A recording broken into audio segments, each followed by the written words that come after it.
Lucas 16, versos del 19 al 31.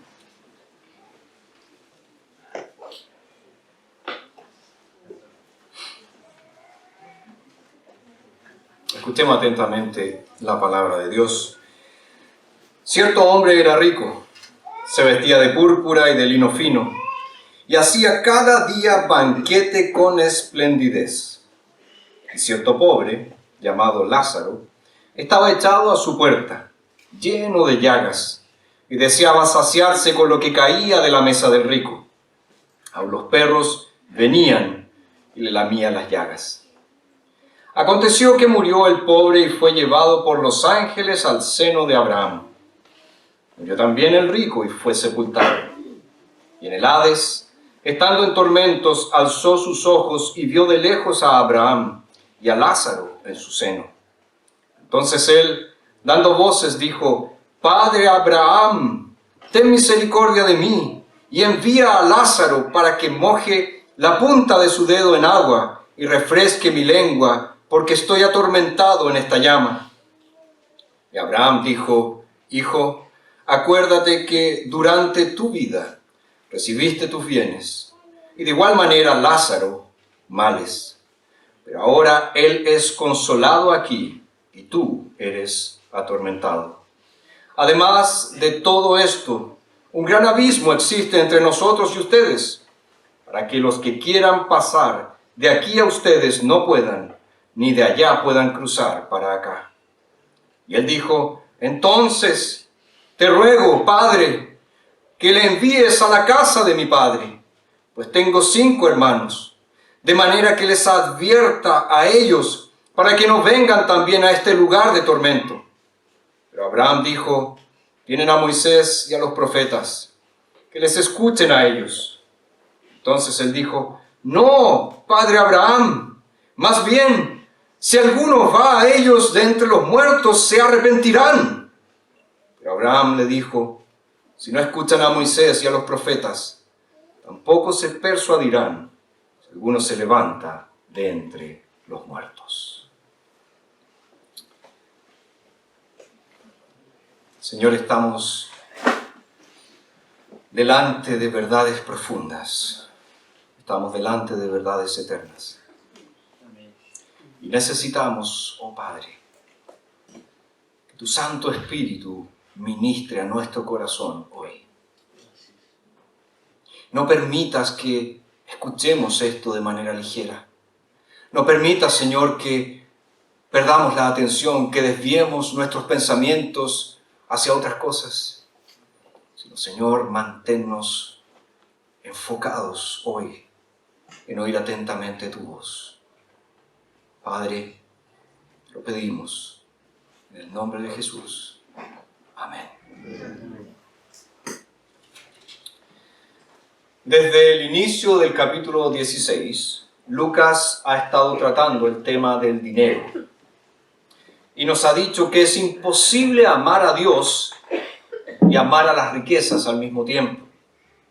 Y también dejó claro que los fariseos, estos religiosos bien conocidos de la época de Jesús, eran amantes del dinero, porque ellos pensaban que su riqueza espiritual era señal de un progreso en su relación con Dios. Es decir, para ellos la obtención de muchos bienes era una prueba de que ellos recibían la bendición de Dios. Ahora, Jesús va un poco más a fondo y presenta la historia de un rico y de un pobre llamado Lázaro.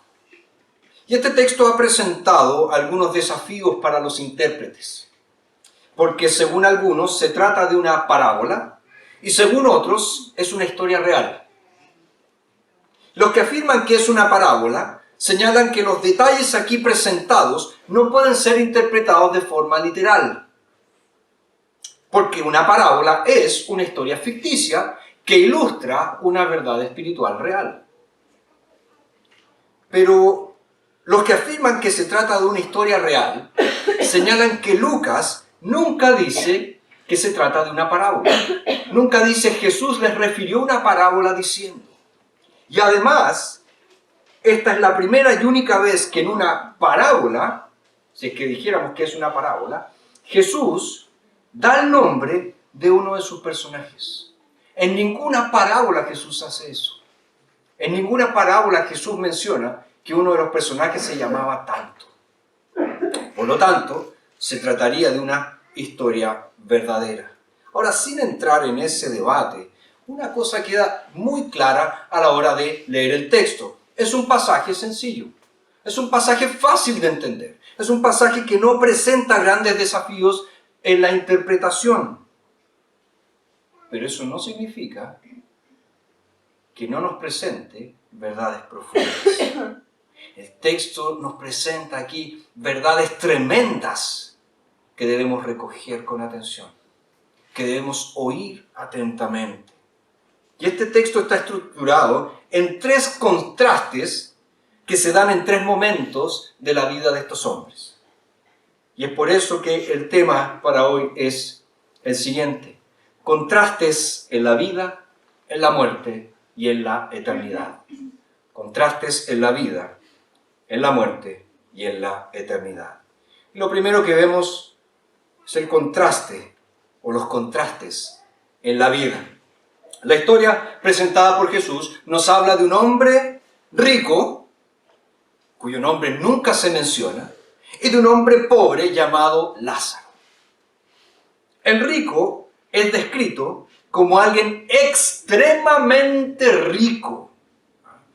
La palabra que aquí es traducida por rico, en el griego significa alguien que es tremendamente rico. Y el pobre es descrito como alguien absolutamente desprovisto de todo. Desde el inicio entonces vemos los contrastes. Uno lo posee todo, el otro no tiene nada. Pero notemos que se nos da más informaciones acerca de este rico y acerca del pobre Lázaro. Se nos dice que el rico presenta algunas características. Y esto es súper importante para entender el texto, porque no podemos descalificar a un hombre o a una mujer solo porque sea rica, solo porque sea rico, solo porque tenga muchas posesiones. No podemos decir que todos los ricos son malos, que todos los ricos merecen ir al infierno. No podemos decir eso porque muchas veces Dios hace que algunos de sus hijos generen muchas riquezas para ser de bendición para la iglesia de Dios.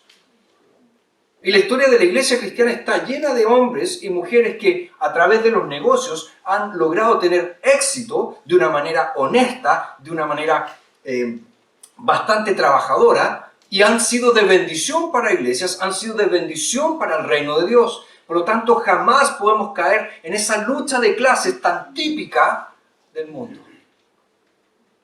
No porque la persona tenga riquezas, no porque la persona tenga mucho, es que nosotros vamos a decir que se va al infierno. No es solo por eso. Así como tampoco podemos afirmar que todos los pobres se van al cielo.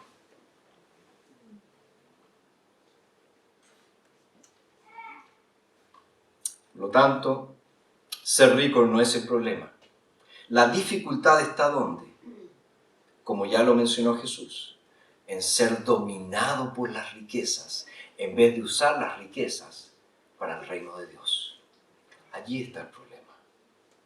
Y en este caso particular, vemos que el rico vive para sí mismo. Se vestía de púrpura, nos dice Jesús, que era una tela teñida con un colorante que se extraía de ciertos moluscos que estaban en las profundidades del mar. Por lo tanto, tener púrpura implicaba ser muy rico. Era la ropa de la realeza, era la ropa de la nobleza, era la ropa de los grandes y famosos. Por lo tanto, la púrpura era una vestimenta extremadamente cara. Y aquellos que la usaban querían hacer gala ¿de qué? De sus riquezas. Cualquier persona que los veía decía, wow, viste de púrpura, debe tener mucho dinero. Pensemos hoy en día, Hay muchas cosas similares. Cierto tipo de automóvil, cierto tipo de ropa, que las personas ven y dicen, oh, este debe tener mucha plata, esta mujer debe tener mucho dinero porque mira cómo se viste. Mira las cosas que usa. Pero además nos dice el texto que él se vestía de lino fino. Otra prenda de vestir en aquellos días carísima. Entonces podemos ver de inicio que a este rico le gustaba ¿qué cosa? La vestimenta lujosa. Él le gustaba vestirse con ropa cara, con ropa lujosa. Y ello claramente indica lo que estaba en su corazón. Amaba la ostentación y sentía que todos debían ver cuán espléndidamente él se vestía, cuán lujosamente él se vestía, porque era su forma de manifestarle al mundo cuán rico él era. Pero el texto nos dice más.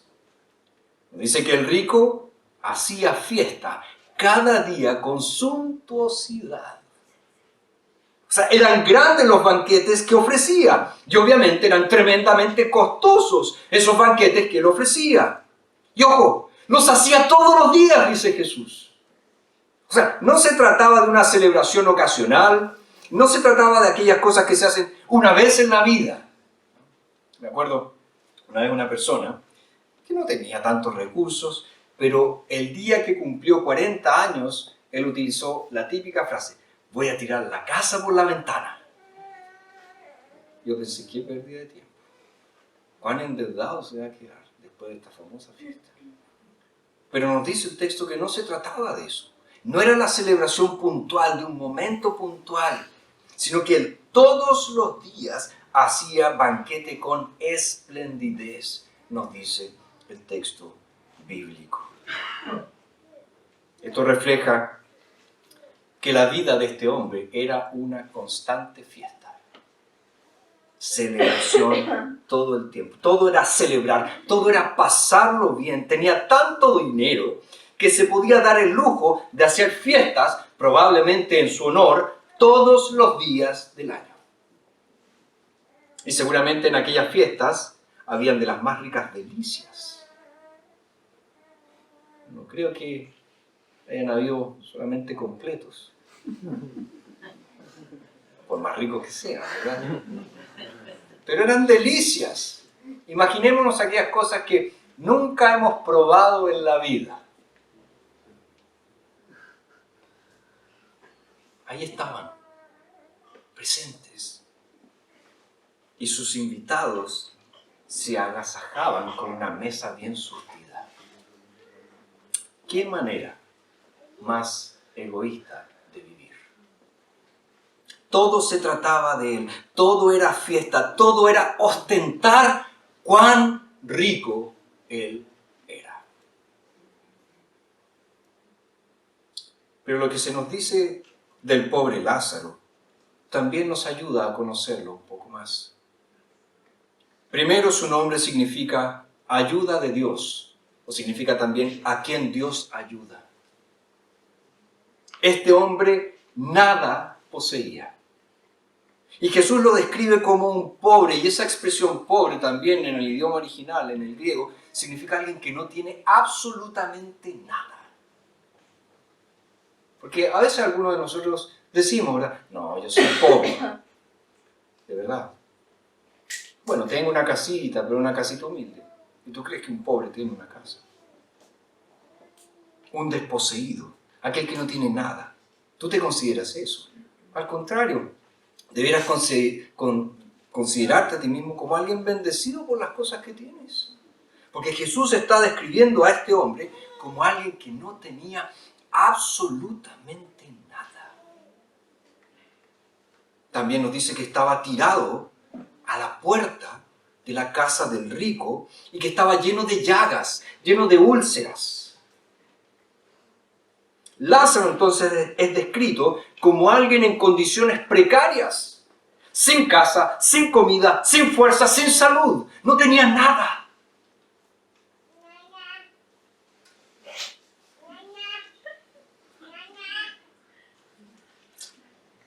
su cuerpo lleno de llagas, probablemente por causa de algún tipo de enfermedad, es una clara prueba también de que Lázaro era un rechazado por la sociedad porque era considerado inmundo.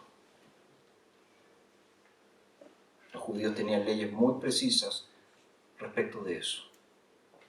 Él era considerado un inmundo, alguien rechazado por la sociedad. Y nos dice también Jesús que Lázaro deseaba alimentarse con lo que caía de la mesa del rico. Es decir, quería comer de aquello que era lanzado a la basura, de aquello que sobraba, de aquello que ellos no se habían comido en sus banquetes.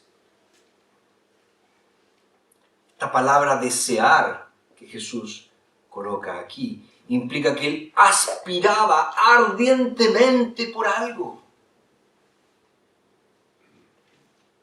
Podríamos decir que Lázaro anhelaba con todo su corazón poder comer de las sobras del rico. Pero no se nos dice en ninguna parte que él se alimentaba de ellas. Su deseo nunca se cumplió.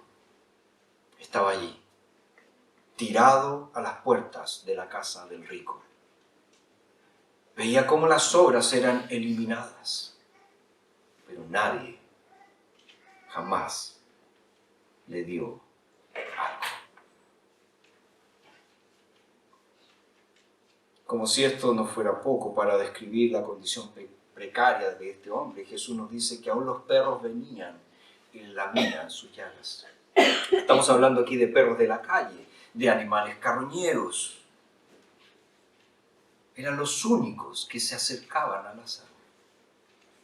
Todos parecían ignorarlo, menos los perros de la calle. Qué grandes contrastes nos presenta la vida de estos dos hombres. Uno lo tiene todo y hace uso de ello solo para sí mismo. Vive en fiesta y nunca piensa en los más necesitados. El otro yace en el piso a la puerta de la casa del rico, anhelando comer algo. Nadie lo ve, nadie lo escucha, nadie está allí para saciar su hambre.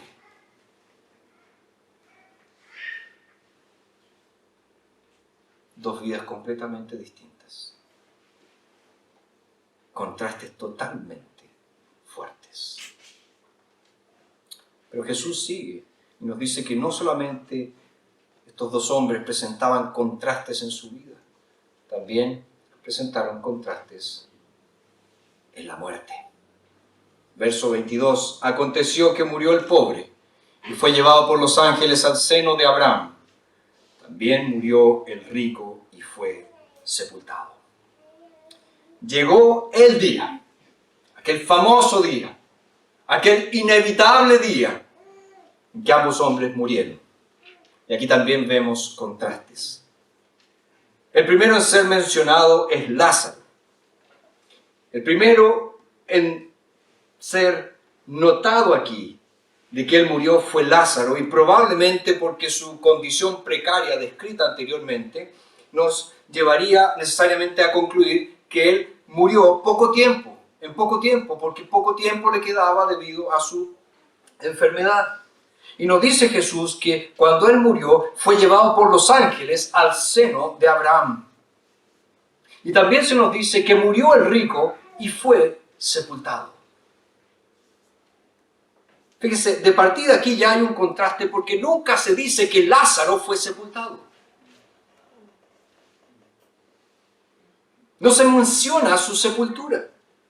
Se nos dice que su cuerpo está.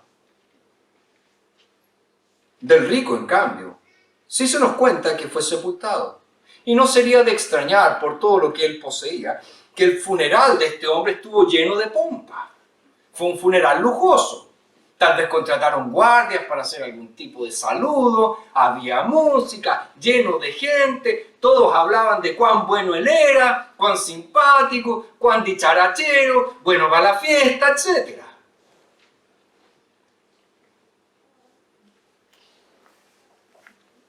tal vez en este servicio fúnebre del rico, todos los famosos estaban presentes, se hicieron presentes.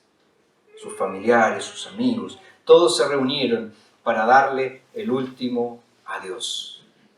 Pero de Lázaro nada se nos dice. No hay indicación alguna de que su cuerpo fue sepultado. ¿Qué pasó con él? Solo se nos dice que ambos, el rico y el pobre Lázaro, murieron. El rico fue sepultado y Lázaro, nada se nos dice. Y fíjense aquí, hay algo importante. La muerte es el gran nivelador de la humanidad. Ya sea que seamos ricos, ya sea que seamos pobres, ninguno de nosotros va a escapar de la mano fría de la muerte. No importa cuánto dinero tengamos, nunca el dinero va a salvar nuestras vidas. La riqueza del mundo no puede impedir la inevitable muerte. Y cuando finalmente llega, lo único que va a importar es nuestra relación con Dios. Nada más.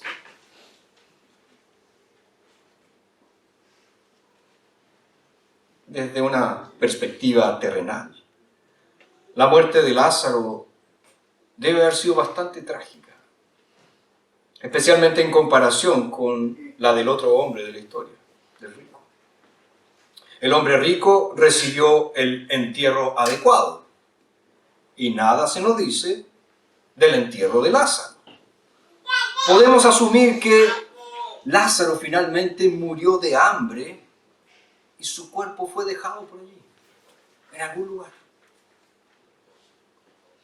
Sin embargo, eso es lo que vemos desde la perspectiva terrenal. Porque en el momento en que Lázaro murió, nos dice el texto, él fue recogido por los ángeles de Dios. Entonces, su nombre se cumplió. Dios lo ayudó.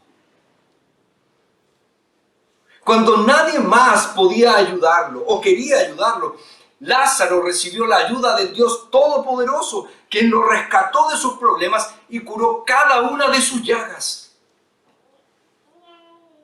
Todos los demás pueden haber olvidado a Lázaro, pero Dios nunca se olvidó de él. Los ángeles, nos dice Jesús, llevaron a Lázaro al seno de Abraham. Esa es una expresión utilizada para referirse al cielo. Lázaro fue llevado al cielo. Este es el lugar donde los creyentes van cuando mueren y donde esperan hasta la resurrección. Ese es el cielo. El lugar donde el alma, espíritu, que es la misma cosa, y los creyentes van al cielo y esperan hasta la resurrección final. Ese es el seno de Abraham. ¿Por qué? Ya que Abraham es el padre de la fe, es cuestión obvia que donde están todos los creyentes es donde está Abraham. Por eso se llama el seno de Abraham aquí. Y digo creyentes porque está claro que Lázaro debe haber sido un creyente. No fue su pobreza lo que lo salvó, como si su sufrimiento terrenal mereciera ir al cielo. Porque hay algunas personas que piensan así: he sufrido tanto en esta vida, yo espero estar en el cielo. Mi vida ha sido una tortura aquí, yo espero para la otra algo mejor. Ese es un error.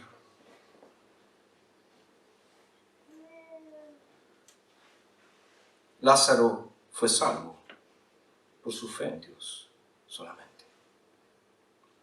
Aunque esto no se dice explícitamente en ninguna parte del pasaje, es una inferencia obvia y necesaria por su destino después de la muerte. Si él llegó al seno de Abraham, que es el cielo, obviamente él tiene que haber sido un creyente. Si Dios nos da segundas chances, segundas oportunidades después de la muerte. Si Abraham, como ya les dije, es el padre de la fe, el padre de todos los que creen, decir que Lázaro fue a su lado indica que Lázaro era un creyente también. Los verdaderos hijos de Abraham, que son los verdaderos hijos de Dios, son salvos por la gracia, por medio de la fe.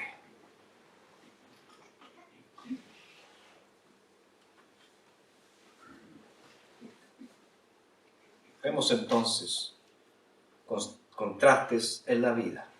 Uno lo tenía todo, el otro no tenía nada.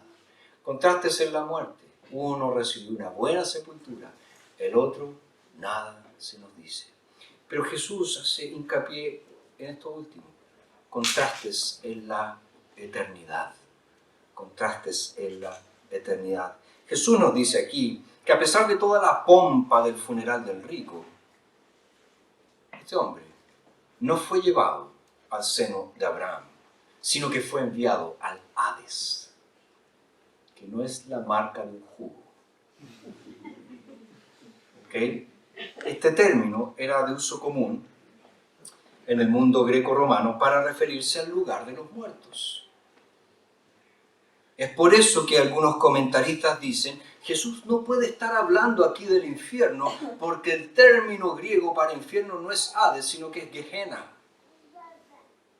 Pero Jesús está describiendo a este hombre rico en el Hades y diciendo que está en tormentos. Por lo tanto, Jesús obviamente está hablando del infierno, independientemente de si usa o no el término Gehenna o el término Hades. Además que el término Hades en el Nuevo Testamento jamás se usa en relación al destino de los creyentes. Siempre se usa en relación al destino de los no creyentes.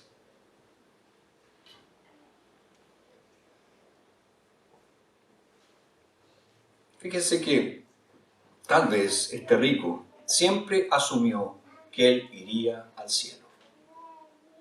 Pero cuando murió, se encontró en el Hades. Tal vez siempre se había burlado de la idea del infierno. Esas cuestiones no existen. Eso no es verdad. Esas son cosas que inventan los religiosos para asustar a la gente. Y nunca esperó terminar allí. Pero después de su muerte, se encontró en un total tormento. Y Jesús describió la angustia del hombre rico en términos muy gráficos, como podemos ver en el versículo 24. Él estaba ardiendo en agonía y estaba desesperado por un poco de agua para refrescar su lengua. Ahora, obviamente a esta altura el hombre rico no tenía cuerpo, por lo tanto aquí hay una metáfora, hay una figura de lenguaje que Jesús está utilizando, está describiendo en términos físicos el tipo de sufrimiento espiritual que se experimentará en el infierno. Que es como estar quemándose, que es como estar sofocado de dolor. Un sufrimiento insoportable. Y aquí vemos entonces que el contraste entre estos dos hombres es completo, es absoluto. En la tierra, el rico vivía en un lujoso palacio, mientras que el pobre yacía en el polvo justo en el umbral de sus puertas. Pero cuando llegaron al destino eterno, la situación se invirtió absolutamente. Lázaro estaba en el seno de Abraham y el rico ardía en las agonías del Hades. Aquí vemos entonces confirmadas las palabras de Jesús en el verso 19, cuando dice, porque lo que entre los hombres es sublime, delante de Dios es abominación.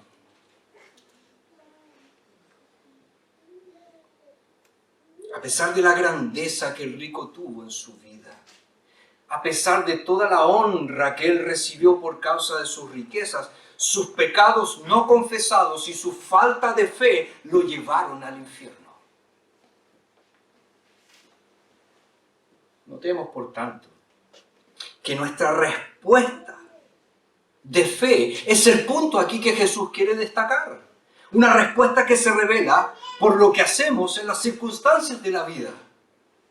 Lázaro, ¿qué hizo? Lázaro confió en Dios y esperó la salvación de Dios toda su vida. Y su silencio aquí es impresionante. Lázaro no dice una sola palabra. Lázaro no se queja de su vida en la tierra. Lázaro no se regocija en que el rico, a quien él tanto suplicaba por comida, está sufriendo. No expresa resentimiento alguno porque el rico aún cree que tiene autoridad para pedirle a Abraham que mande a Lázaro a hacerle un favor. Lázaro guarda silencio. No dice nada. Ahora este contraste también se hace más intenso por la forma en que estos hombres podían comunicarse. Tal vez esta es la forma como serán las cosas en la otra vida.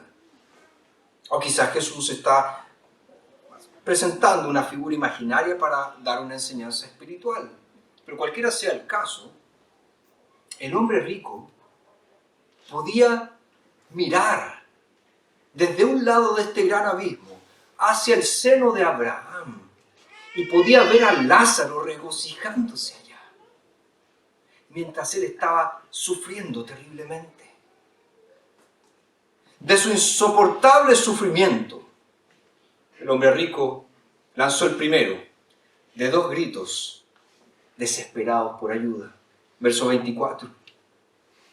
Padre Abraham, ten misericordia de mí y envía a Lázaro para que moje la punta de su dedo en agua y refresque mi lengua porque estoy atormentado en esta llama.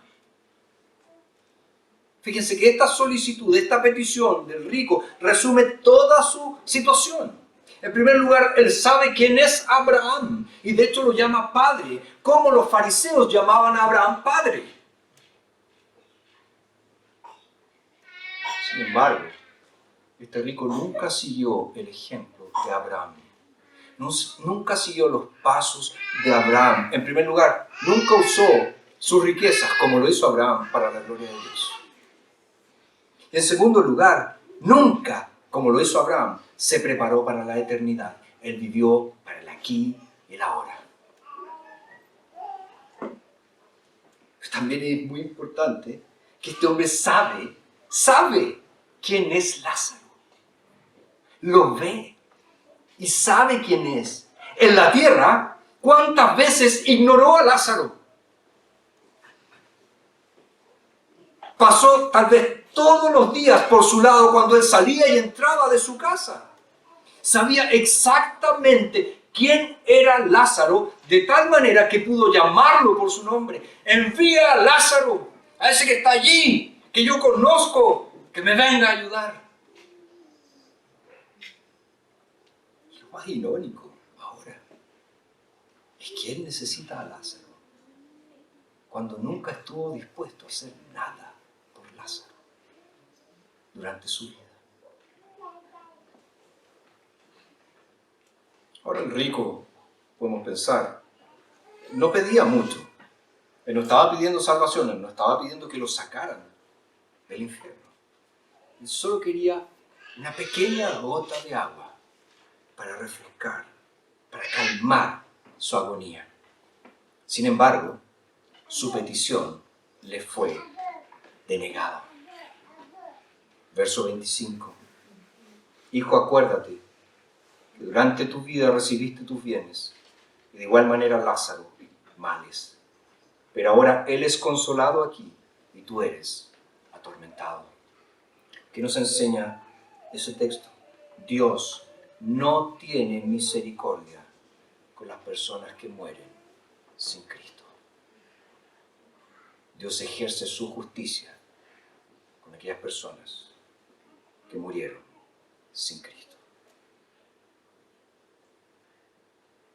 Si eso no remece tu corazón, si eso no te ayuda a entender quién es Dios, no sé quién lo puede decir. La misericordia de Dios está aquí ahora. Porque una vez muertos, si no estamos en Cristo, nunca más vamos a recibir la misericordia de Dios. En otras palabras, de acuerdo a la justicia perfecta de Dios, la petición del rico no podía ser respondida.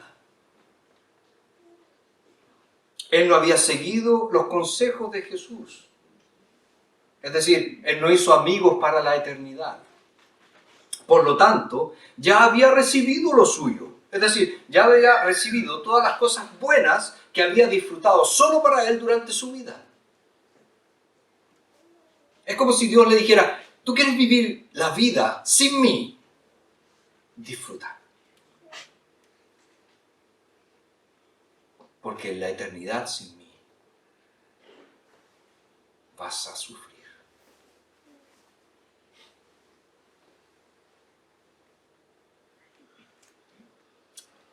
Como ya mencioné, el punto aquí no es pensar que los pobres van al cielo y los ricos van al infierno. El punto es que las personas que viven para sí mismas, para este mundo, no van a obtener nada del cielo. Si vivimos para esta vida, solo esta vida, es todo lo que obtendremos. Nada más. Entonces la gente que va al infierno nunca va a poder reclamar que fue tratada injustamente. No, jamás va a poder decir eso. Dios los tratará con perfecta justicia.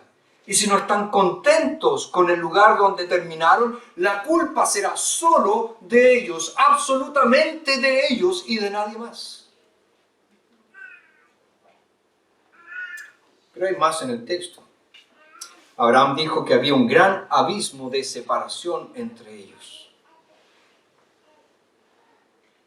Fíjense, estos dos hombres habían vivido prácticamente una buena parte de su vida uno al lado del otro. Pero ahora estaban separados para siempre. Y aquí, en el abismo sin puente entre el Hades y el seno de Abraham, vemos, utilizando las palabras de C.S. Lewis, el gran divorcio entre el infierno y el cielo. Se ha establecido una división eterna, colocada allí por el Dios Todopoderoso. El infierno ha sido eternamente separado del cielo por el decreto eterno de Dios. Y Dios ha hecho esto con un propósito explícito. Jesús dice,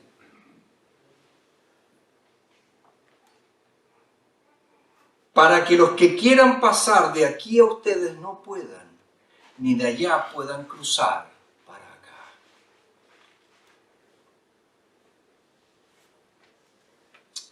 La gente a veces imagina que los santos que están en el cielo deben tener alguna forma de ir al infierno a rescatar a las personas. Entonces hay películas acerca de eso. Pero Jesús dice aquí que Dios ha establecido un abismo entre el cielo y el infierno con el único propósito de que esto nunca suceda. Otras personas esperan incluso que si terminan en el infierno van a lograr encontrar alguna salida que los lleve al cielo. Pero ¿qué nos está diciendo Jesús? Es ahora o nunca. Una vez que morimos, la decisión que hemos tomado acerca de Jesucristo se vuelve irrevocable, se vuelve irreversible. Y el infierno no tiene salida. Cuando un no creyente llega allí, es demasiado tarde para ser salvo. Es demasiado tarde para escuchar el Evangelio. Demasiado tarde para creer en Jesucristo. Demasiado tarde para pedir misericordia. Y demasiado tarde para evitar la agonía de una eternidad sin Dios. Fíjese qué urgencia esto debería dar a nuestra predicación del Evangelio. Ahora es el momento que las personas tienen, ahora es la oportunidad que las personas tienen de ser salvas. Por lo tanto, debemos darles las buenas nuevas de Jesucristo. Despertemos de una vez por todas. Salgamos de la comodidad. Dejemos de estar en el círculo de creyentes solamente. Salgamos a los que no han oído de Jesús, porque necesitan a Jesús, porque sin Jesús van al infierno.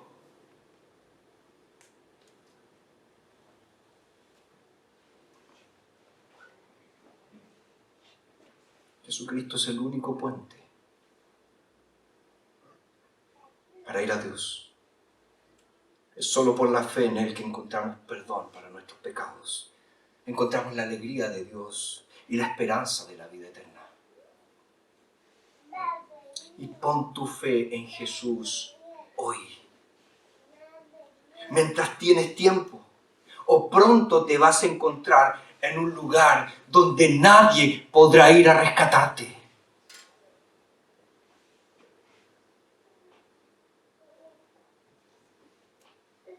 Nadie podrá ir al infierno y predicarte el Evangelio. Una vez que estés allí, nunca podrás venir a Cristo.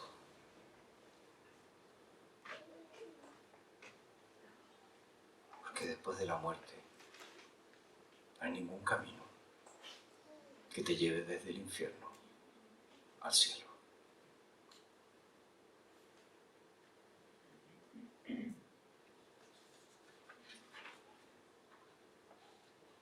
Cuando el rico entendió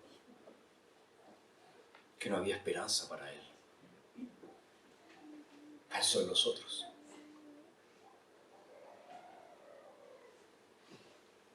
Si Dios no tenía misericordia para él, tal vez Dios podía tener misericordia de su familia. Entonces él hizo una segunda súplica desesperada. Verso 27.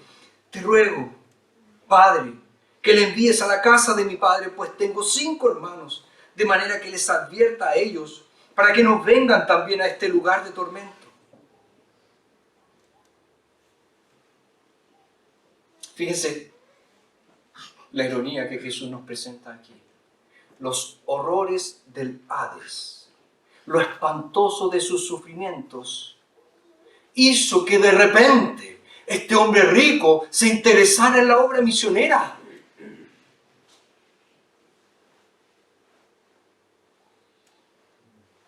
No quería que sus hermanos tuvieran que experimentar la agonía que él estaba experimentando. Estaba desesperado para que algún evangelista fuera y les advirtiera que se apartaran de sus pecados antes de que fuera demasiado tarde. Ahora, si nosotros pensamos, su pedido parece perfectamente razonable.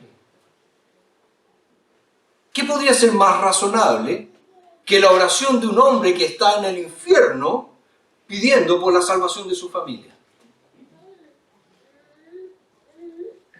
Sin embargo, esta petición también le fue denegada. Verso 29, pero Abraham dijo, tienen a Moisés y a los profetas, que les escuchen a ellos.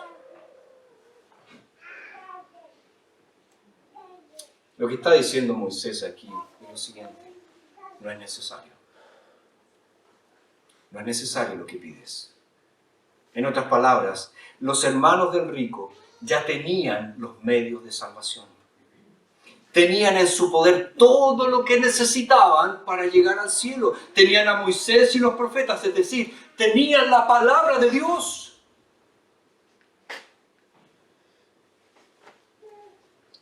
Esto también nos muestra que el hombre rico provenía de una familia religiosa. Sus familiares vivían en medio de una comunidad donde podían ir a la sinagoga local y escuchar las escrituras del Antiguo Testamento. Si solo creyeran en lo que la Biblia decía, eso sería suficiente para salvarlos. Ellos conocerían las promesas de Dios acerca de la salvación, sabrían que necesitaban sangre para expiar sus pecados y sabrían que Jesús es el Cristo. Estaba todo allí en las Escrituras. Todo lo que tenían que hacer era creer en las Escrituras, creer en la palabra de Dios. Y fíjense que esto es todo lo que cualquier persona necesita. La palabra de Dios es suficiente para mostrarnos nuestro pecado. Es suficiente para guiarnos al camino de la salvación. Y es suficiente para enseñarnos cómo dar gloria a Dios. La Biblia tiene el poder de llevarnos a la salvación completa si tan solo creemos lo que ella dice acerca de Jesucristo.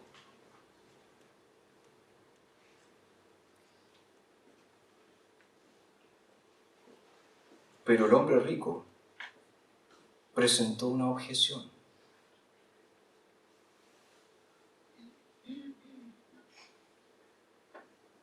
Él pensó que la palabra de Dios no era suficiente. Por eso él pidió una señal sobrenatural. Verso 30. No, padre Abraham, más bien, si alguno va a ellos de entre los muertos, se arrepentirán. Una vez más, podemos sentirnos inclinados a pensar que la solicitud de este hombre es razonable. En cierto sentido nos remite al Evangelio, porque cuando escuchamos de que alguien vuelva de entre los muertos y les anuncie el arrepentimiento, inmediatamente nosotros pensamos ¿en quién? En Jesús. Pero no era eso lo que el hombre rico tenía en mente. Él sabía la poca atención que había prestado a la palabra de Dios durante toda su vida. El rico era el tipo de hombre o de persona que nunca entendió cuál era la razón de ir a la iglesia. Él iba, pero nunca entendió por qué. Tampoco nunca entendió por qué escuchar a alguien predicar la palabra de Dios. De hecho, fue eso lo que lo mantuvo por la eternidad fuera de la gloria. No creyó en la palabra de Dios. Su falta de compasión pecaminosa por los pobres era simplemente, ¿qué cosa? Una evidencia externa de su incredulidad interna. Incredulidad que lo llevó al infierno. Ahora, el hombre rico conocía muy bien a sus hermanos. Tan bien que él sabía que ellos tampoco creían en la Biblia. Pero si Dios les mostraba algún tipo de señal espectacular, si venía un espíritu desde el seno de Abraham y les predicaba el Evangelio, seguramente entonces ellos iban a tomar atención e iban a escuchar. ¿O no? Abraham dice, no lo haría. Es más, fíjense, verso 31. Si no escuchan a Moisés y a los profetas, tampoco se persuadirán si alguno se levanta de entre los muertos. Y aquí se nos da una visión profunda de la esencia de la incredulidad. Si no crees lo que Dios ha dicho en su palabra, si tú no crees lo que Dios dice en su palabra, nunca, jamás creerás algo que Dios haga y nunca vas a creer verdaderamente en Jesús. Si no crees en la palabra de Dios, jamás vas a creer en Jesús.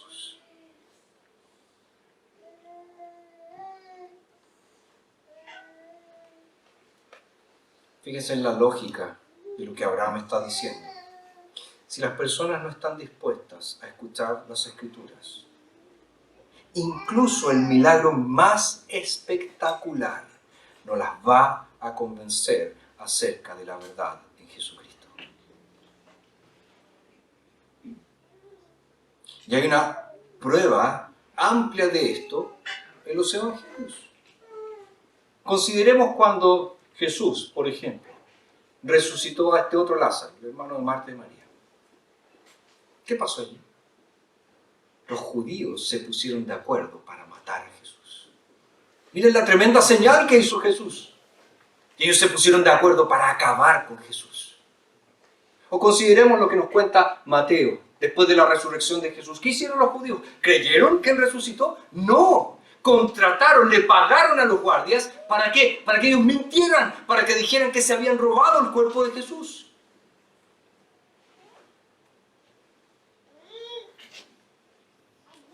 Ni siquiera la resurrección es suficiente para convencer a las personas de confiar en Jesucristo. Si no creen en lo que Dios ha dicho en su palabra, nunca van a creer en Jesús.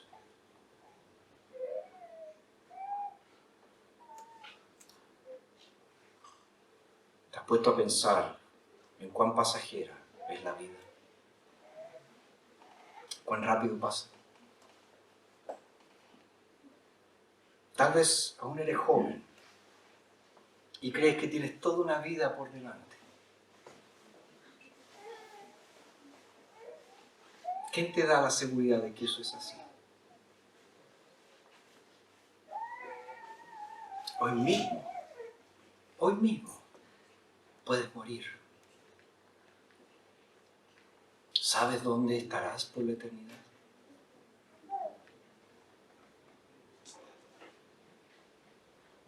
Fíjese que el cielo y el infierno están a la puerta. Una vez que muramos, solo hay dos destinos posibles: la gloria con Cristo o tormentos en el infierno. ¿Dónde terminaremos? Depende de nuestra respuesta al Evangelio hoy.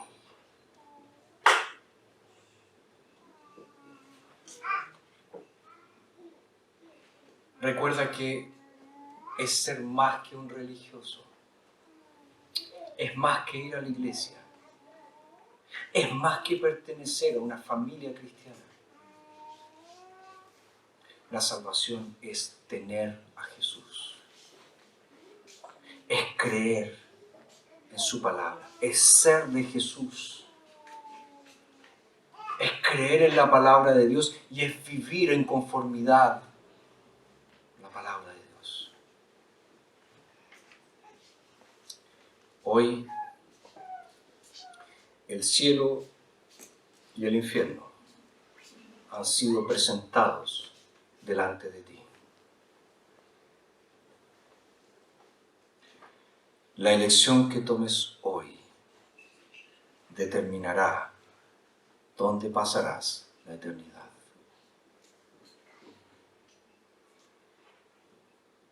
No seas como los fariseos, que por más religiosos que eran, nunca creyeron en Jesús. Cree en lo que Dios dice en su palabra acerca de Jesús y vas a tener vida eterna.